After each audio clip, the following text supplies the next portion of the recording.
Steve Austin, the $6 million man. Yo, 2 more parts for the parts graveyard. Let's take a quick look at what we just added to the parts graveyard. So this was removed from a machine that I worked on last week. And you can tell, you see these ridges right here, these cutouts? Let me see if I can get a better view there. Yeah, you see those ridges right there, these cutouts here?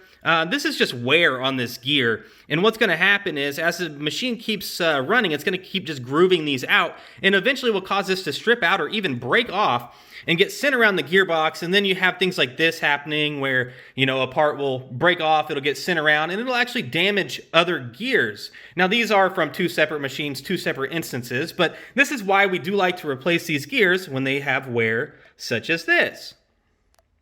Welcome back to another episode. Today we're going to be looking at an ultra power Kitchenaid tilt head mixer. This is going to be the same as the Artisan, the Classic, you know, the Ultra, Classic Plus, anything that has a tilt head. This will pertain to you. It'll also pertain to this style of machine as well. We'll take a little look here. This is like the K5SS style, the heavy duty model. Anything that has a back cap like this is going to have, you know, this gear that we're going to be replacing. So let's take a look at what we got here. Now, this is the symptom, okay? You can hear the machine running. You hear the motor running. The motor's spinning, but your planetary has no action. But if you start to engage it, you can see it'll start to move. This is an indication of a damaged worm gear. It's completely stripped out on the inside, so we'll have to get inside and fix it. So, let's do it. Heading over to my parts drawer. Yes, guys, my organization is absolutely terrible. This is where I keep my spare parts. I have a plethora of goodies in here, all kinds of stuff. We got governors, we got hub gears, we got worm gears for the bull race machines. We got a little bit of it all. This is what we're looking for today. Factory replacement. Again, make sure you're getting factory replacement. We do offer these on our store. They look just like that.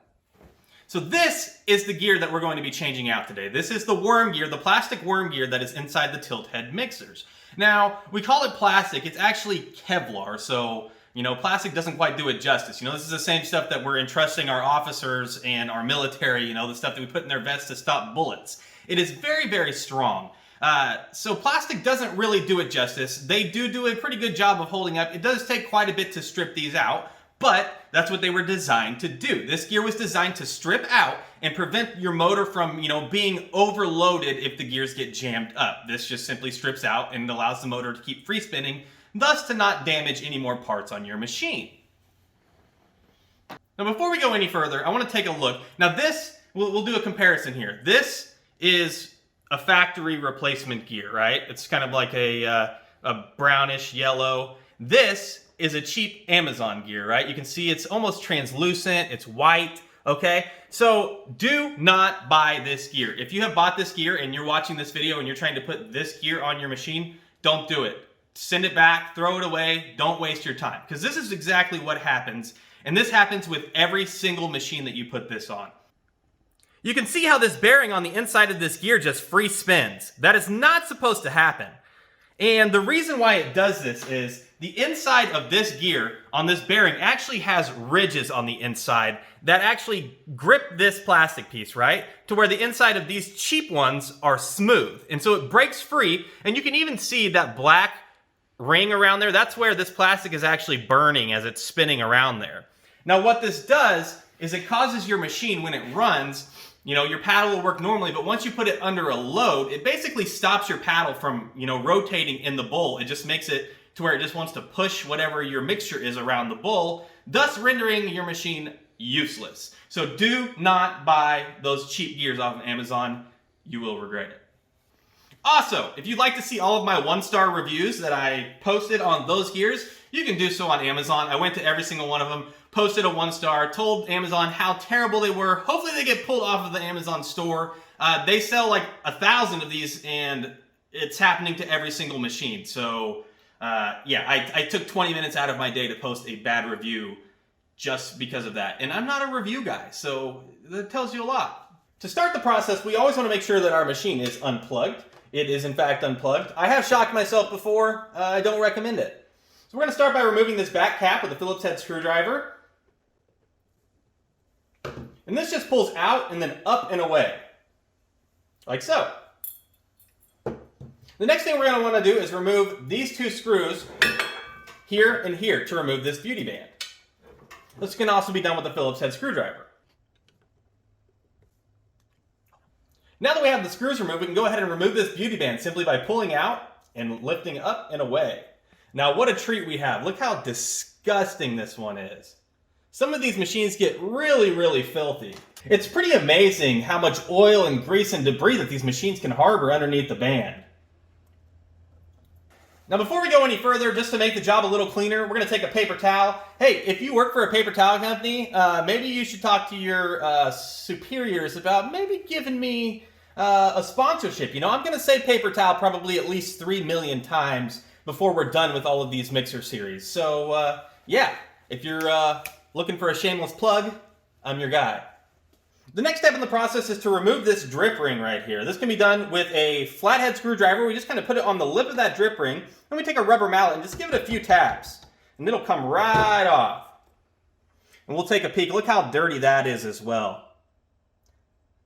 That's part of the reason why we do the re-grease on these machines and these tune-ups every year to two, just to keep machines from getting this dirty. I mean, look, this all sits right over where you're mixing, right over your bowl. It's just pretty disgusting. So yeah, we'll get it cleaned up. The next step in the process is to remove the planetary, which requires us to remove this little pin right here. This can be accomplished with a 1/8 inch punch, and a rubber mallet sometimes will work. Sometimes you have to use an actual hammer for a little bit more force. So what we want to do is we just take our pin, line it up, take our punch, line it up with the pin, and just give it a few good smacks. The next step in the process is to actually remove the planetary right here. After that pin is removed, simply twist and pull down. Now this one comes out fairly easy. Sometimes you will be required to take a flathead screwdriver, and you'll want to get it right up in here in this screw hole and just pry against that like so, and it'll loosen it up and pull it down enough to where you can get it out by hand, like so. The next step in the process is to remove these 5 screws that sit around the planetary housing. This can be done with a Phillips head screwdriver. On some of the new machines, it'll actually be a square head bit, which we do offer in our store, mrmixer.store. We'll put the link in the bio. So we'll just go ahead and remove these real quick.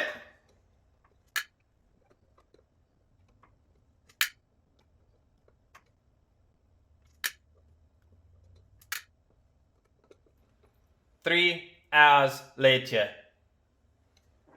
Now that we have removed all of the planetary screws here, there should have been 5 of them, we can now remove the housing screws. You have 2 here, and then you have 1 on each side in the back here, and in the same spot on the back side over here. So we'll just go ahead and remove those.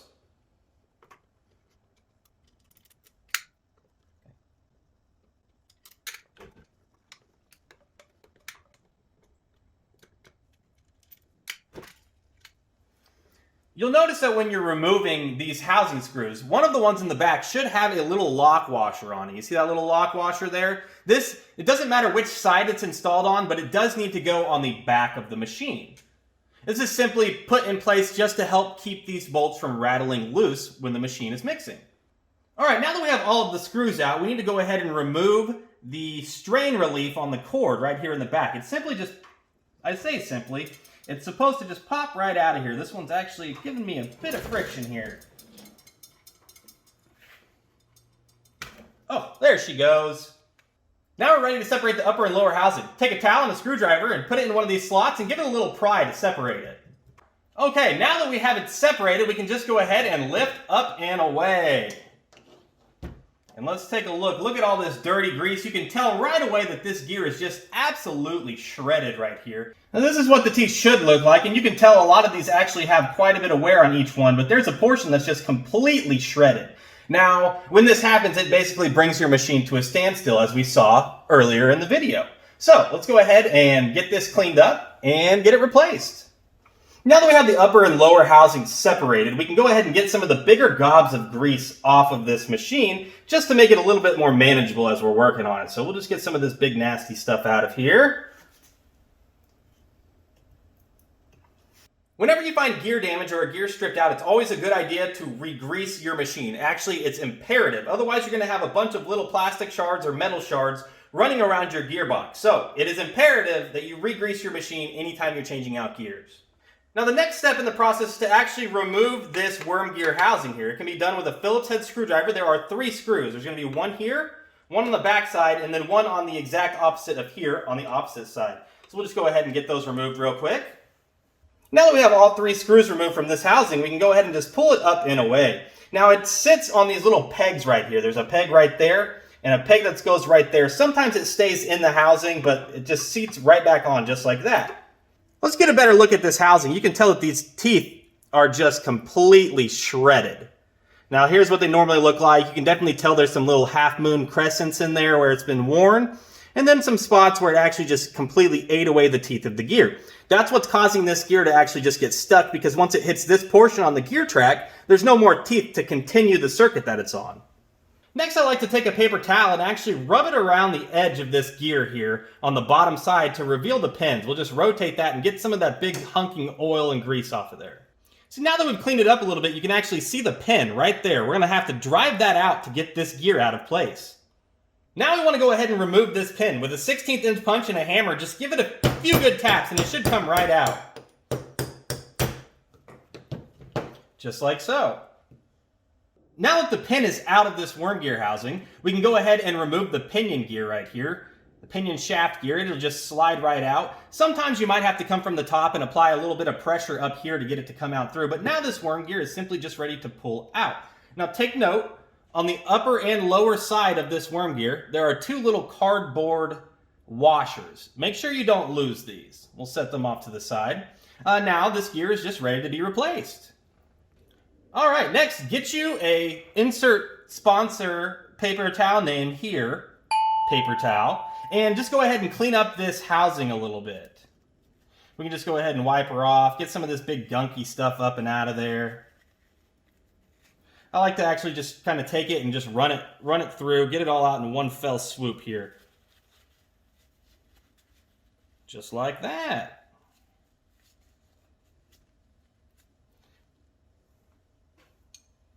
There we go. Now we have a pretty clean housing there. I know there is still some grease on there. We can go ahead and clean some of that off later. All right, does anybody know what the next step in the process is? You're absolutely correct. We're going to take a little trip over to the parts graveyard, baby. Let's make this baby grow. Now, if you're replacing any parts, feel free to send them in to us to have your part featured in the parts graveyard. It's going to be awesome. It'll be a great way to just kind of get people interested in the community. And, you know, you'll have your part featured in a segment with the parts graveyard. Okay. Now we are ready to install our new worm gear here. So what we're going to do is we're going to take the pinion shaft gear and we're just going to slide it up through the bottom here. There's always going to be a little bit of grease here left over. We just get that out of the way. Next, you want to take your little cardboard washer, the bottom one, and go ahead and put it into place. You want your gear to have the pinhole side down, like so. So we'll go ahead and sit that into place, and we can run our pin up through there a little ways. Now you want to make sure that you don't run it all the way through, because now we have to go ahead and put on our second washer. We'll just kind of slide it into there. You want to make sure that it's getting lined up, and then we'll just push that shaft the rest of the way up through. Like so.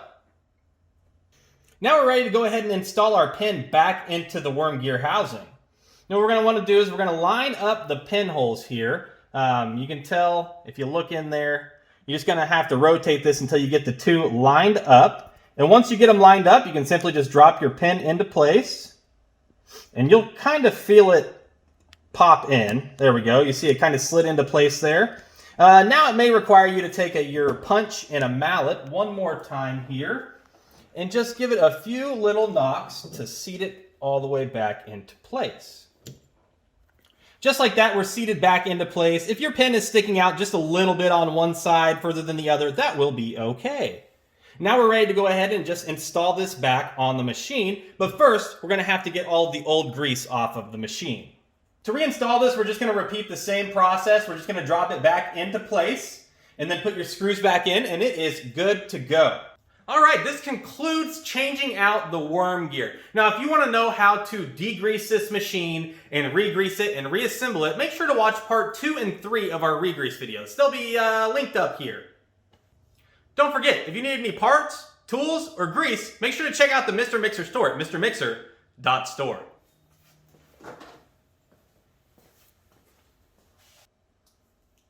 Spring break, baby. Don't forget to vote.